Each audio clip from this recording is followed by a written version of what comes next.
maldad.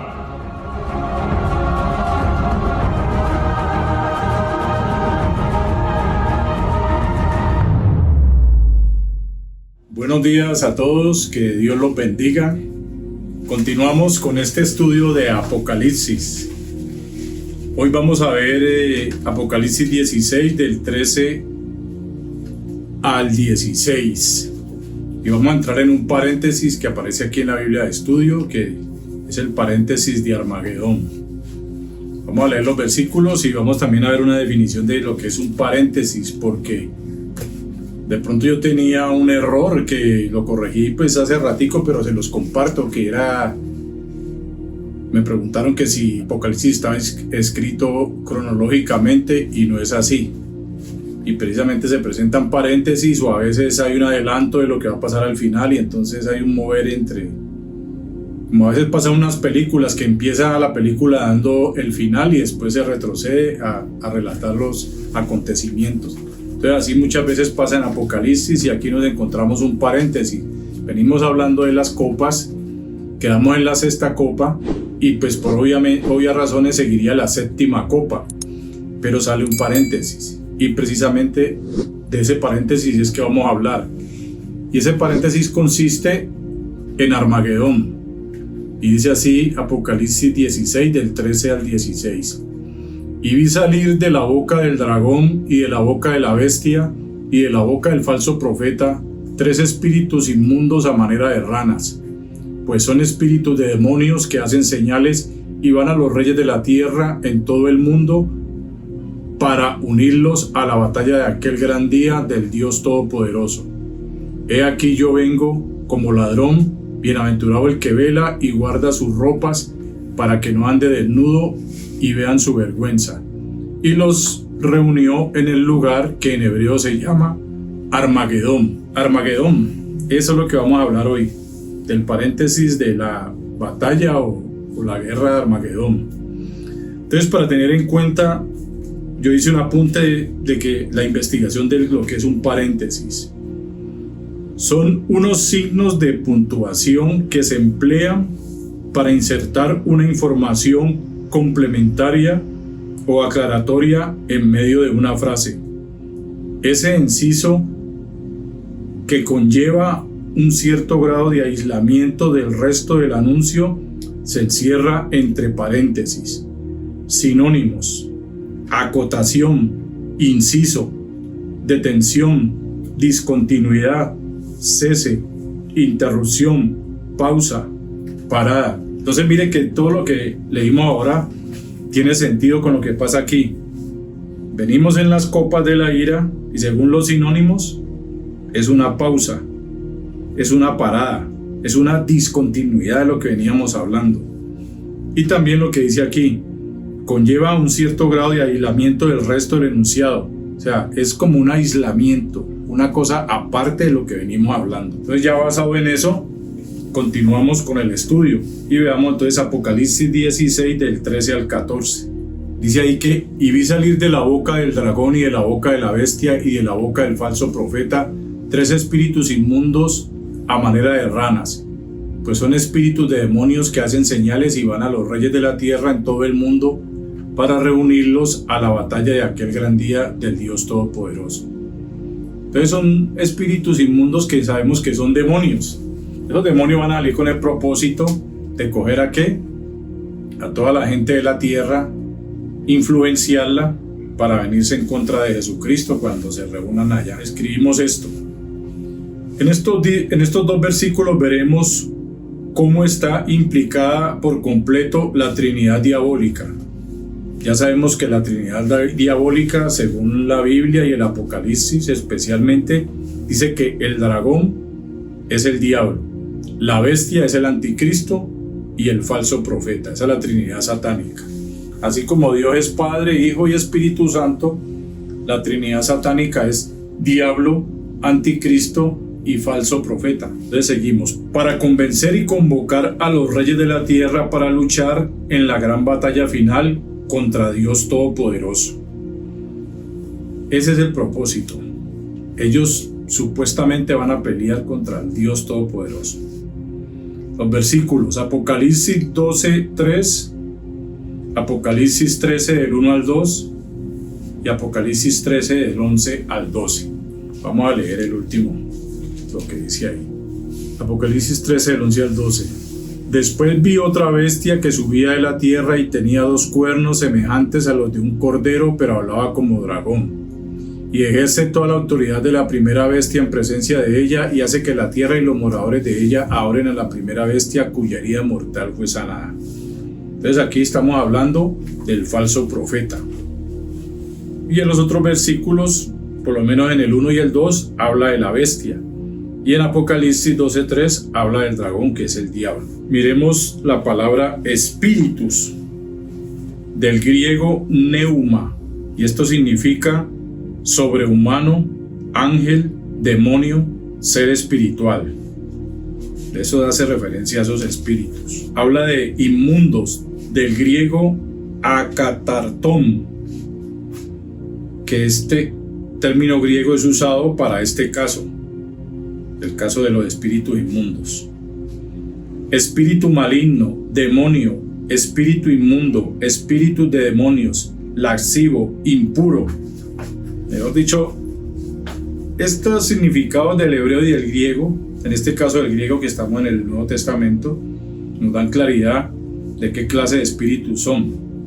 Y si son demonios, pues obviamente están al servicio de Satanás y con el propósito no será de hacer cosas buenas, sino de hacer cosas malas y de influenciar a la gente en su maldad para venirse en contra de Dios.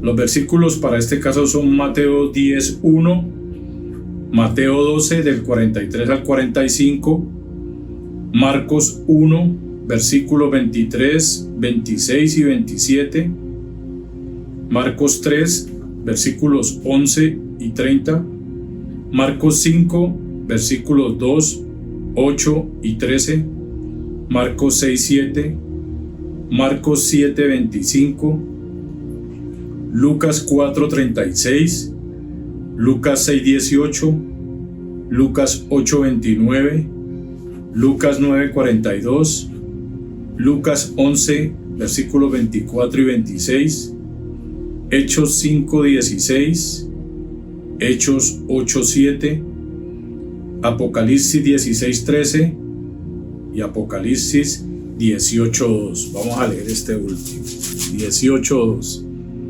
Y clamó con voz potente diciendo: ha caído la gran Babilonia, y se ha hecho habitación de demonios y guarida de todo espíritu inmundo y albergue de toda ave inmunda y aborrecible. Imagínense la referencia que hace a estos espíritus inmundos. Lo peorcito, mejor dicho. Los espíritus inmundos nos hablan definitivamente de demonios. Eso es un espíritu inmundo, un espíritu caído o un ángel caído. Apocalipsis 16, 14. Vamos a ver qué dice. Pues son espíritus de demonios que hacen señales y van a los reyes de la tierra en todo el mundo para reunirlos a la batalla de aquel gran día del Dios Todopoderoso. Miren que aquí dice: espíritus de demonios, espíritus inmundos, hacen señales. ¿Cuál es el propósito de las señales? Que se reúnan todos los reyes y se unan para la batalla contra Dios. Ya se podrá imaginar cuál tipo de señales harán. Como lo mentiroso que es el diablo, señales mentirosas por causa de sus servidores. La palabra a manera de, del griego homios, quiere decir similar, parecido, semejante. Aquí lo dice, a manera de ranas, semejantes a las ranas, similares, parecidos a las ranas. Si está diciendo semejantes o a manera de, es porque son parecidos, no que vayan a salir ranas, sino que la apariencia de ellos es como las ranas. Ahora veamos la palabra ranas, del griego bátrajos. A los curanderos y charlatanes se les presentaba como ranas y se les asociaba metafóricamente con las serpientes. De eso habla en este caso, a manera de ranas. O sea, eran, de hecho nosotros lo hemos visto como cuando en el colegio había el sapo del salón que le decía: está mucha rana, por hablarlo así, por poner un ejemplo.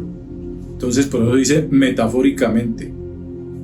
Y esta rana habla de los charlatanes que se presentaban como ranas. O sea que si estos son los charlatanes, las señales que hacían eran señales mentirosas convenciendo con sus palabras. O sea que ya podemos imaginar la elocuencia con que ellos le hablaban a los reyes de la tierra y a la gente de este mundo. Punto aparte, habla de espíritus malos o demonios parecidos a las ranas. De eso se trata, parecido, una apariencia semejante en cuanto a lo que hablamos ahora de las ranas y los sapos, como gente que es muy habladora, muy elocuente o muy convincente. Sinónimos de rana o sapo: bocón, hablador, astuto. Más claro para dónde. A manera de ranas. Personas boconas. ¿Cómo es la boca de una rana? ¿Cómo es la boca de un sapo? Es grandota. O sea que, mejor dicho, tenían una manera de hablar, pues, bocaradas de mentira y de maldición. Aquí de pronto tenemos una referencia de algo que me encontré que dice echar sapos, y lo que significa es decir con ira blasfemias, decir insultos o palabras malsonantes. Se refiere a blasfemar, decir maldiciones una persona enfadada. Entonces imaginen la manera de ellos convencer a la gente con palabras malsonantes, con blasfemias, con insultos. ¿Hacia quién iban esos insultos? Si no era hacia Dios y hacia Cristo también. Entonces vamos asociando todo eso para que nos demos cuenta de lo que va a suceder en ese mundo, en ese momento, para reunir a toda la gente del mundo. Punto aparte, los nuevos espíritus diabólicos que emanan de la Trinidad satánica son los nuevos jefes de propaganda y promotores de guerra. Ese era el propósito: propaganda y promover la guerra. En la religión de los persas se trata de zoroastrismo, religión revelada por el profeta iraní Zoroastro, que planteaba la adoración a un dios supremo, Aura, Mazda, también a Mitra o Apolo, dios griego. Que residían en el este del Éufrates. Se tenía a los sapos por instrumentos de Ahriman, el dios de las tinieblas. Esta sería la razón de que los tres espíritus inmundos aparezcan en la figura de estos animales. Entonces ahí tenemos una explicación, un contexto de todo lo que se está moviendo en esos momentos. Y aquí me causó gracia encontrarme la palabra Aura Mazda. Y es Mazda como se escribe el mismo nombre del carro, o sea que quién sabe por qué. La cuestión es que aplica aquí que tenía a los sapos como instrumentos de las tinieblas, y el propósito de ellos, ¿qué era? Incitar a la violencia y a la guerra, incitarlos, reunirlos, como cuando hay un sindicato, que se levanta un sindicato para derrocar a un líder o a un jefe o algo así, y en este caso todos ellos iban a reunir contra Dios, allá en el Valle del Megiddo, que es lo que vamos a ver más adelante. Lo que sale de sus bocas es decepción, blasfemia y propagandas falsas. O sea, pura mentira, pura falsedad, puro engaño. Es como esos vendedores, pues, que convencen a la gente para que compren sus productos. Como por poner un ejemplo, lo que está pasando ahora por este sector, que están los de Tigo, Dele y ofreciendo la fibra óptica, y están ahí machuque y machuque, convenciendo a la gente. Algo parecido van a hacer estos demonios a manera de ranas, bocones, hablando y convenciendo. Apocalipsis 12:15, Apocalipsis 13, versículos 5, 14 al 17, Apocalipsis 19:20. Vamos a leer Apocalipsis 19:20. Y la bestia fue apresada, y con ella el falso profeta, que había hecho delante de ella las señales con las cuales había engañado a los que recibieron la marca de la bestia y habían adorado su imagen. Estos dos fueron lanzados vivos dentro de un lago de fuego que arde con azufre. Mire que ahí lo habla claro. Había hecho señales. Con estas señales había engañado. ¿Engañado para qué? Para hacer que muchos recibieran la marca de la bestia. Y en este caso la estrategia es la misma. señales, engaños, blasfemias, propaganda mentirosa, falsedad, todo lo que tenga que ver con el diablo. Por eso es que estamos en un mundo de confusión.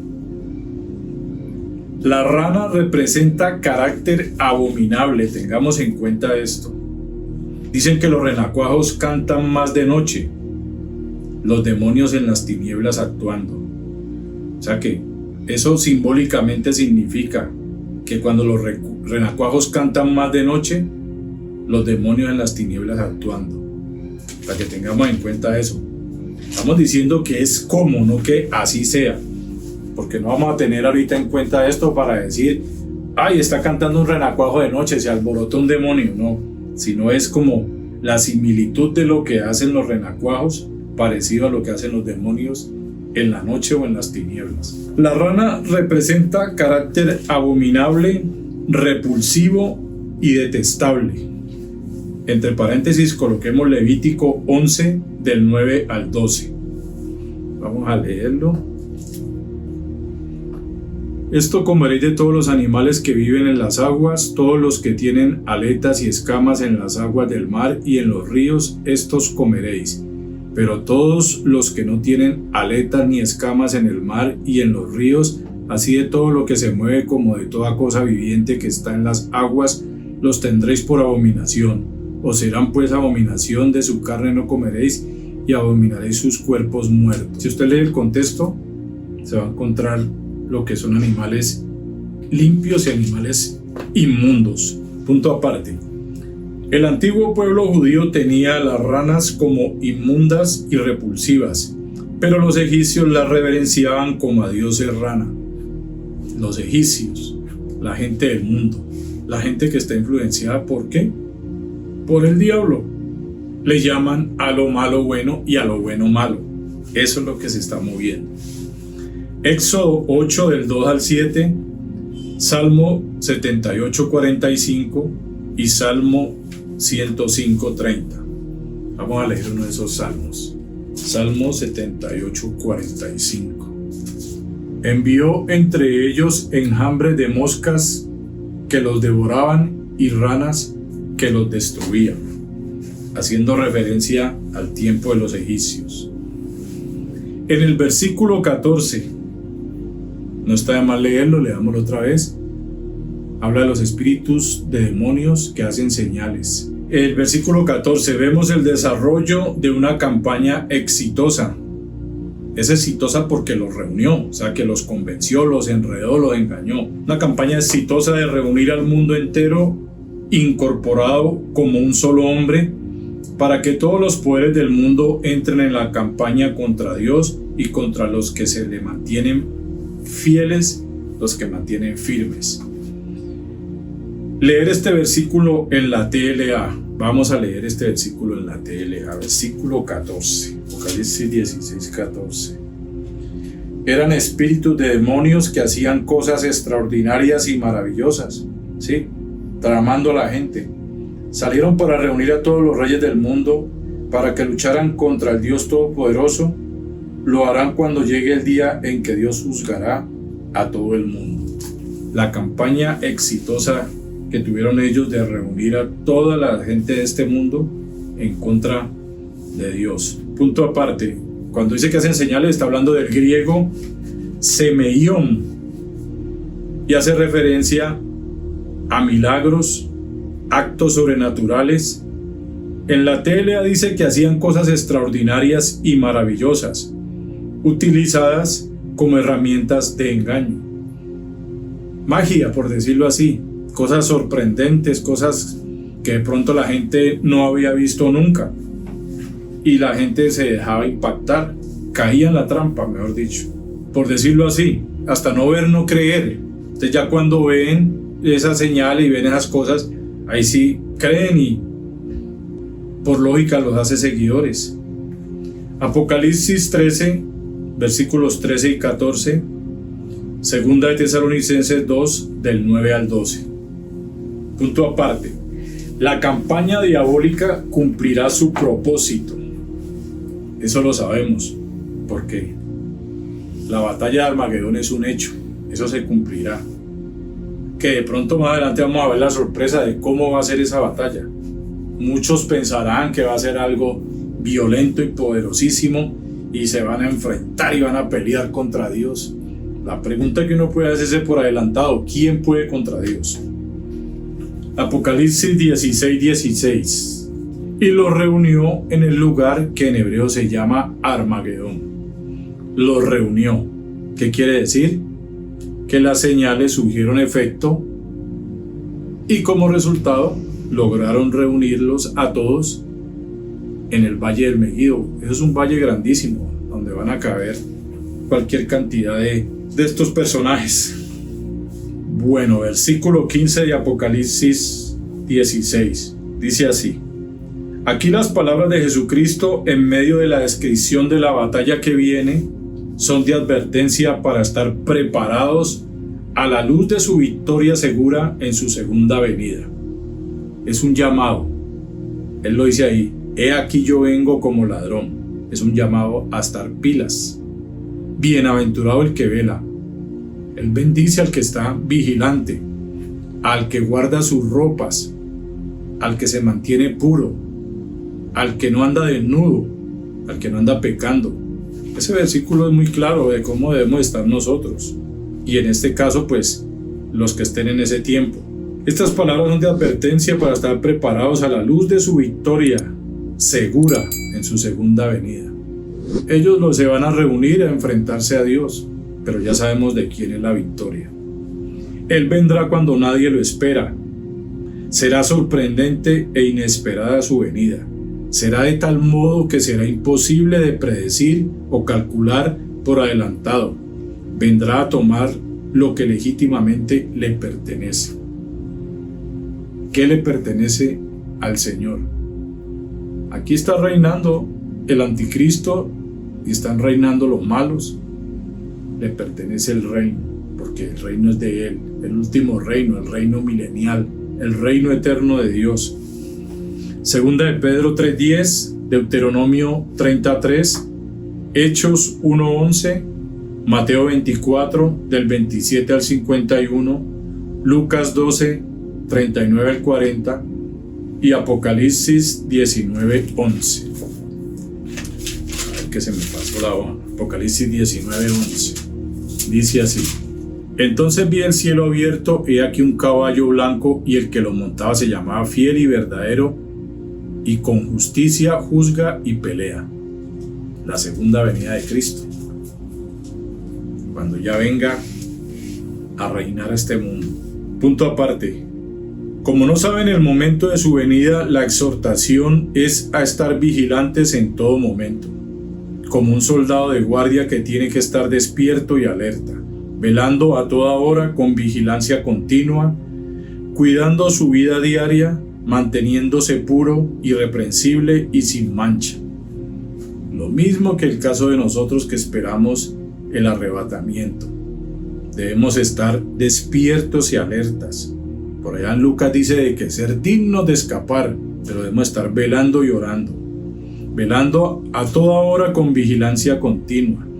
Dice que como un soldado que vigila, como un soldado que está de guardia. Nosotros tenemos que estar cuidando nuestro diario vivir en Cristo, cada día purificándonos más, por ahí lo dice en Apocalipsis 22, cada día ser menos irreprensibles y cada día menos ensuciar las vestiduras que Dios nos dio.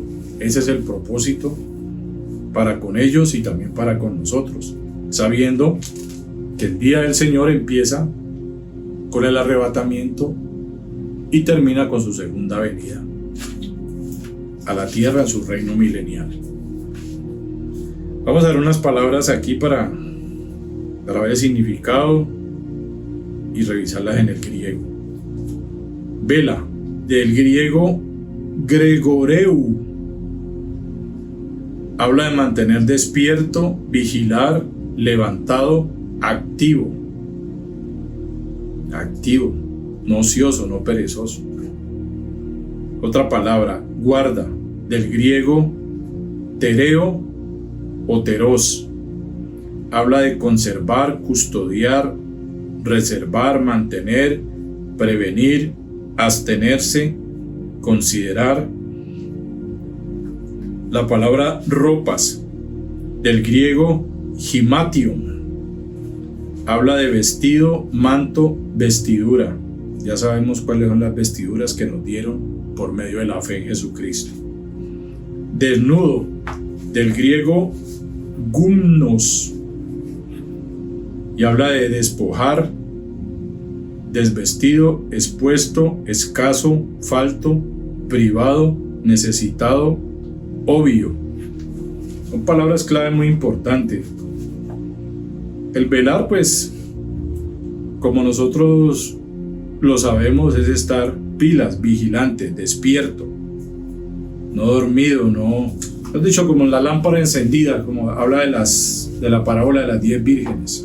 Guardarse uno, abstenerse, mantener puro. Las ropas, pues ya sabemos, las vestiduras que el Señor nos dio. No estar desnudos, desvestidos, escasos, falto de la justicia de Dios, pecadores. La palabra ropas son ilustraciones de justicia espiritual y práctica, justificados por la fe, como dice la palabra. Se nos da la justicia de Jesús como una ropa. Esa misma justicia en el tiempo de la tribulación la van a necesitar los tibios y el pueblo de Dios Israel. Gálatas 3:27 nos habla de esto. Pero también somos llamados a vestirnos de la naturaleza de Jesús en términos de una santidad práctica. Efesios 4, del 20 al 24. Una santidad práctica, una santidad progresiva y de una vida práctica en esa nueva vida en Cristo. La palabra desnudo, esto es sin estar cubiertos o intentando el proveer nuestra propia cubierta como Adán y Eva. Eso pasó en Génesis 3:7, las cuales son como trapos asquerosos a la vista de Dios. Ya sabemos que habla de los trapos de inmundicia y que en otras traducciones habla de que querer nosotros justificarnos por nuestras obras, habla de que es como una toalla higiénica. Son un asco para Dios querer nosotros presentarnos ante Él por nuestras propias obras o querer alcanzar el cielo por ser muy buenos cuando todos somos pecadores. Los versículos Isaías 64:6, Mateo 25 del 1 al 13, Mateo 22 del 10 al 14, Génesis 3:21, Apocalipsis 19:8, Apocalipsis 21:27, Apocalipsis 22 del 11 al 15 y 2 Corintios 5 del 1 al 5. Vamos a leer aquí que estamos en Apocalipsis 22 del 11 al 15. El que es injusto sea injusto todavía, y el que es inmundo sea inmundo todavía, y el que es justo practique la justicia todavía, y el que es santo santifíquese todavía. He aquí yo vengo pronto, y mi galardón conmigo para recompensar a cada uno según su obra. Yo soy el alfa y la omega, el principio y el fin, el primero y el último. Bienaventurados los que lavan sus ropas para tener derecho al árbol de la vida y para entrar por las puertas de la ciudad. Fíjalo bien. El 14 habla de los que han creído en Jesucristo. Más los perros, esos son los que no creyeron, los pecadores. Están fuera. Y los hechiceros, los fornicarios, los homicidas, los idólatras y todo aquel que ama y hace mentira. Por eso habla de desnudos. Los vestidos, habla acá antes, los que tienen las ropas y los que están desnudos. En ese caso representa las ropas, arropado por el Señor, por su justicia, por lo que Él hizo en la cruz. Y los desnudos, los pecadores, los inmundos. Y ahí utiliza una palabra fuerte que es perros. Veamos la palabra vergüenza, del griego asgemosune, y habla de indecencia, deshonra, abominación, mancha. La vergüenza del pecado, la mancha del pecado. Pongamos ahí un letrerito que diga leer este versículo en la TLA y en la PDT, el versículo 15, para que lo leamos y lo entendamos mejor. Tengamos en cuenta estos versículos: Apocalipsis 3:18, Éxodo 32:25, Isaías 47:3 y Ezequiel 16:37. Bueno, vamos a ver este último pedacito de Apocalipsis 16:16, que dice: y los reunió en el lugar que en hebreo se llama Armagedón. En la TLA dice: los espíritus malos reunieron a los reyes en un lugar que en hebreo se llama Armagedón. Los espíritus malos, o sea, los demonios influenciaron a la gente para reunirla en ese lugar que se llama Armagedón. Este es el lugar de la batalla decisiva entre Dios y las fuerzas de Satanás, el escenario de la venganza final de Dios contra sus enemigos. Allí va a ser ese escenario, en el Valle del Megiddo. Joel 3, del 9 al 14, Zacarías 14, del 2 al 3 y Zacarías 12, 11. Y tengamos en cuenta esta última anotación que vamos a poner allí: ver todo lo estudiado en Apocalipsis 14, del 14 al 20, antes de empezar con estos versículos. Todo lo estudiado. Si usted analiza qué dice, para que de pronto lo recordemos, Apocalipsis 14, del 14 al 20. Apocalipsis 14, del 14 al 20. Mire que usted ve un título ahí, o por lo menos en esta Biblia: Visión de Armagedón. Es una visión de lo que va a suceder, es una visión de lo que va a pasar en ese lugar. Y fue pisado, leo el versículo 20, el lagar fuera de la ciudad, y del lagar salió sangre hasta los frenos de los caballos por 1600 estadios. Esa visión de Armagedón es para que la tengamos en cuenta. Nosotros ya estudiamos eso, pero si ustedes estudian eso y lo juntan con lo que hemos visto hoy, vamos a tener más claridad, y más adelante vamos a ver qué pasó en esa batalla de Armagedón. Entonces, hasta aquí vimos el paréntesis de Armagedón. Hasta aquí podemos dejar por hoy. Entonces, mis hermanos, que Dios los bendiga, y por este día aquí quedamos. Bendiciones para todos.